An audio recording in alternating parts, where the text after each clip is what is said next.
কালীঘাট মন্দির শুধু একটি তীর্থস্থান নয়, এটি এক গভীর ঐতিহ্য, ইতিহাস ও দেবীমায়ার এক অলৌকিক কেন্দ্র। এই মন্দিরের পেছনে রয়েছে এক প্রাচীন পৌরাণিক কাহিনী। পুরাণ অনুসারে দেবী সতী তার পিতা দক্ষের যজ্ঞে অপমানিত হয়ে নিজের শরীরকে বলিদান দেন। এই শোকে ভেঙে পড়েন মহাদেব। স্ত্রীর দেহ কাঁধে করে তিনি প্রলয় নৃত্য শুরু করেন। এই প্রলয় থামাতে বিষ্ণু তার সুদর্শন চক্র দিয়ে সতীর দেহ একটি খণ্ডে বিভক্ত করেন। যেসব স্থানে এই খণ্ডগুলি পড়েছিল সেখানেই সৃষ্টি হয় শক্তিপীঠ। কালীঘাট হল সেই শক্তিপীঠ যেখানে সতীর ডান পার আঙুল তথা পদ্মলা পড়েছিল। এই কারণেই কালীঘাট এত পবিত্র এবং গুরুত্বপূর্ণ শক্তিপীঠ। কথিত আছে, ১৬০ শতকে আদি গঙ্গার তীরে ভক্তদের কেউ একজন দেবীর এক চমৎকার মূর্তি খুঁজে পান, যা পরে এক সাধু, চৌধুরী পরিবার ও সন্ন্যাসী আত্মচরণ তাদের উদ্যোগে প্রতিষ্ঠা করেন।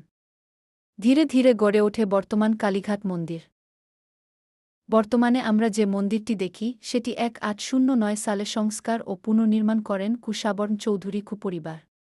দেবী এখানে কালিকা রূপে পূজিত হন, মুখ কৃষ্ণবর্ণ, লাল জিভ বের করা, দেবীর চোখে ভয়ঙ্কর জ্যোতি।